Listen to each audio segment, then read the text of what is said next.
TV International, mesdames et messieurs, bonjour et bienvenue à cette nouvelle émission de Midi au Caire, un programme qui vous présente tout ce qui s'est passé sur la scène égyptienne ces dernières 24 heures. On va commencer donc par cet entretien entre le président Abdel Fattah el-Sisi qui a affirmé le soutien de l'Égypte aux efforts déployés afin de renforcer la sécurité et la stabilité de l'Irak, ainsi que les efforts du gouvernement irakien pour renforcer le rôle des institutions de l'État et la souveraineté de l'Irak.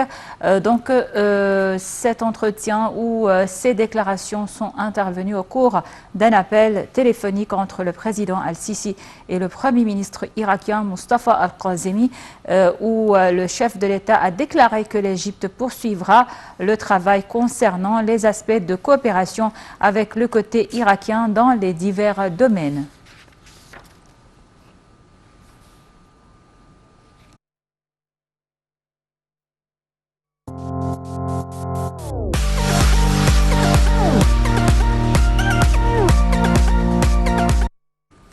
Le président Abdel Fattah el-Sisi a enjoint de poursuivre le processus de développement dans tous les domaines du transport maritime et des ports.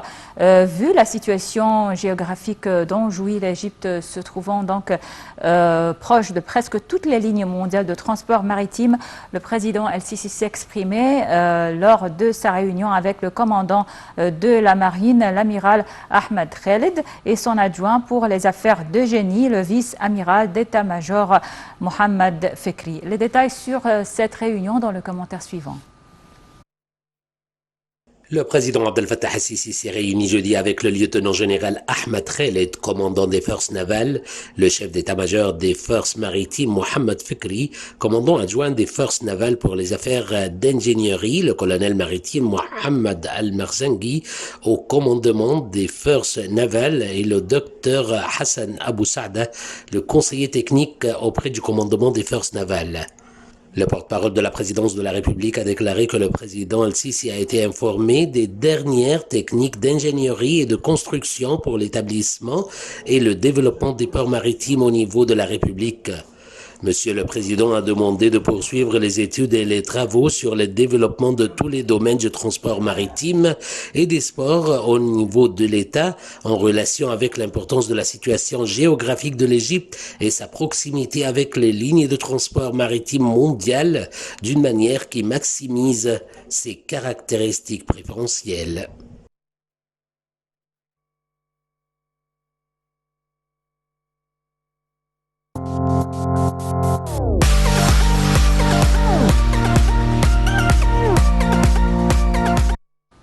Le président Abdel Fattah el-Sisi a accueilli jeudi M. Peter Lursen, propriétaire et PDG de la société internationale allemande Lursen pour les industries maritimes, en présence du lieutenant-général Ahmed Khaled, commandant des forces navales, du contre-amiral Mohamed Chalabi et du colonel de la marine Mohamed Al-Marzangi, au commandement des forces navales, ainsi que du côté de la compagnie allemande, M. Josh Alexander, vice-président du conseil d'administration, et M. Meghed Mansour, l'agent de la compagnie en Égypte. Le porte-parole de la présidence de la République a déclaré que la réunion a porté sur le suivi de la position exécutive en coopération avec la société Lursen concernant le développement des industries maritimes en Égypte, ainsi que sur les programmes de formation et de qualification des cadres humains techniques pour élever les capacités dans ce domaine dans le cadre de la stratégie de l'État pour localiser l'industrie et transférer la technologie moderne.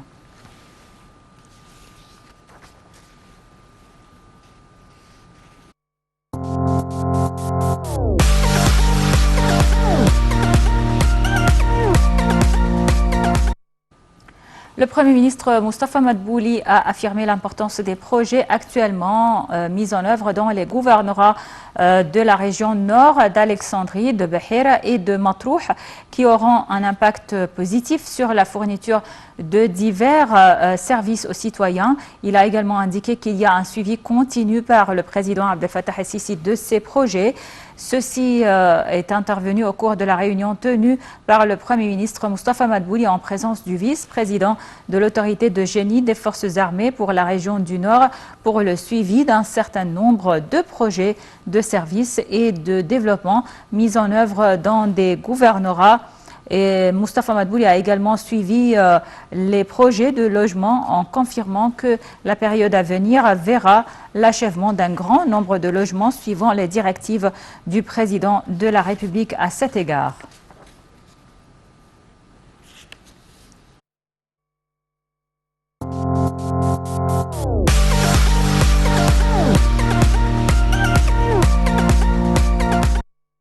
Le Conseil des ministres a publié des données d'un rapport selon lesquelles l'Égypte a réussi à assurer les stocks des marchandises stratégiques et à contrôler les marchés malgré les mauvaises répercussions de la pandémie de coronavirus sur les marchés locaux et internationaux.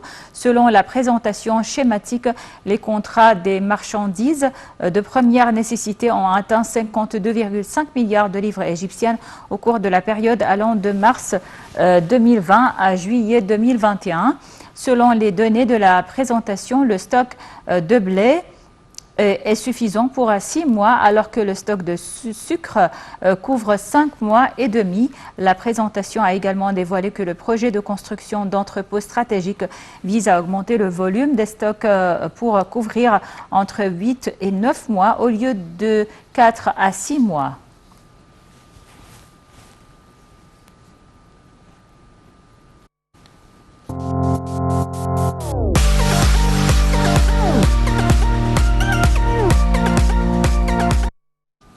Le ministre de l'Éducation et de l'Enseignement, Tariq Shawqi, a annoncé que la nouvelle année scolaire débutera le 9 octobre d'une manière régulière avec la présence complète des élèves, enseignants et administrateurs et avec l'application du système du cahier d'appel. Tariq Shawqi a déclaré sur sa page sur les réseaux sociaux que les sources numériques et les réseaux Internet seront complémentaires au processus éducatif et non des moyens alternatifs, sauf dans les cas de nécessité et de pandémie.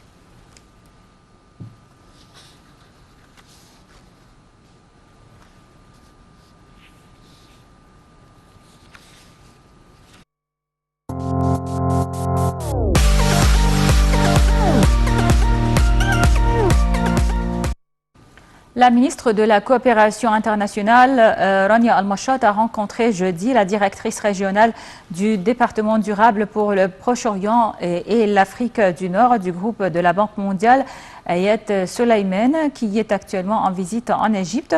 Au cours de la réunion, elles ont discuté des relations de coopération conjointe entre le gouvernement et le groupe de la Banque mondiale pour parvenir au développement durable et l'examen des efforts nationaux visant à lutter contre le changement climatique, développer les zones rurales. Cette réunion s'inscrit dans le cadre des rencontres internationales tenues par la ministre de la Coopération internationale avec les partenaires du développement en vue d'examiner les relations de coopération et la mise en œuvre de la vision 2030 pour le développement de l'État.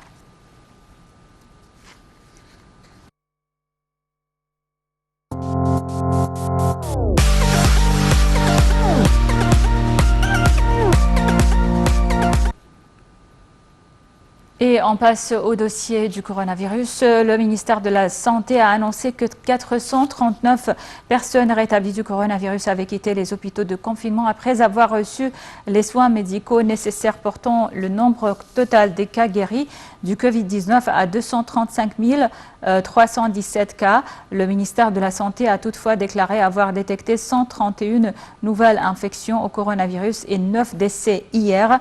L'Égypte a comptabilisé jusqu'à présent un total de 285 831 cas de contamination, dont 16 647 décès.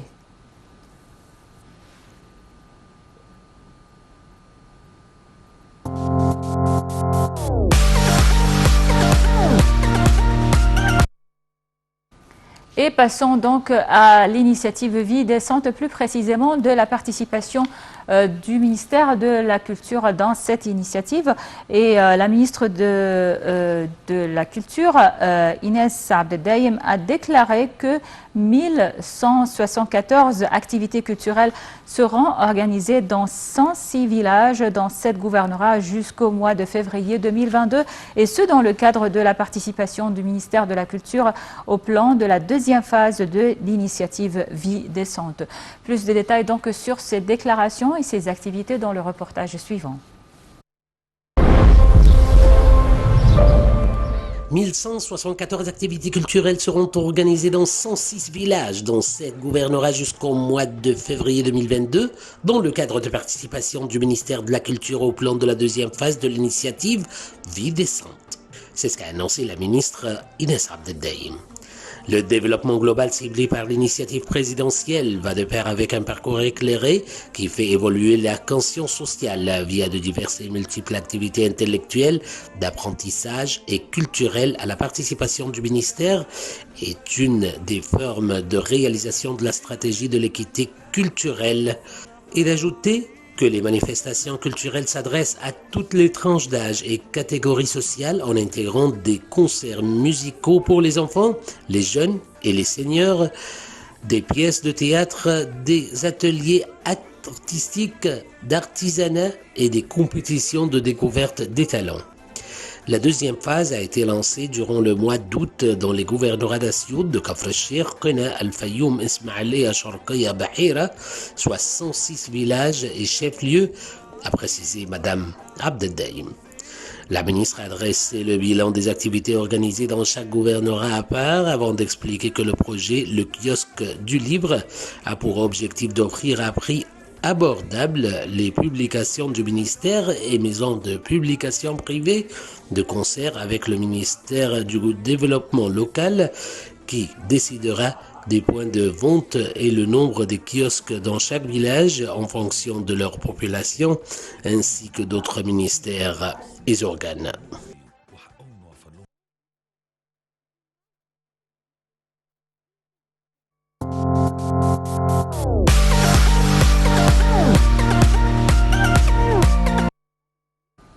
Et on termine cette édition par le championnat égyptien de football. Le Daouri et Zamalek se rapprochent sensiblement de son titre de champion après 6 ans de domination sans partage de son rival Al-Ahli. Les Chevaliers Blancs ne sont qu'à une victoire pour devenir champion.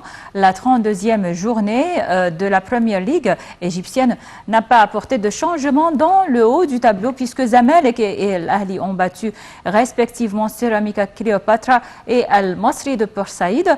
Menés au score après un but de Ahmad Mohsen, les hommes de Patrice Carteron ont renversé les adversaires 2-1 grâce au but du Marocain Ashraf Ben Sharqi et Ahmad Sayed Zizou. De son côté, Al-Ahli a corrigé Al-Masri de Port Saïd 4-2 grâce aux réalisations de Salah Mohsen, Tahir Mohamed, Hussein Al-Shahat et Mahmoud Kahraba, alors que ce sont Omar Abdelwahed et Ahmad Rifat qui avaient marqué les buts du club Al-Masri. Avec 4 points d'avance sur son rival éternel, Zamalek pourrait être sacré en cas de victoire lors de son prochain match contre Al-Integ Al-Harbi, et c'est quel que soit le résultat d'Al-Ahli face à El Gouna FC.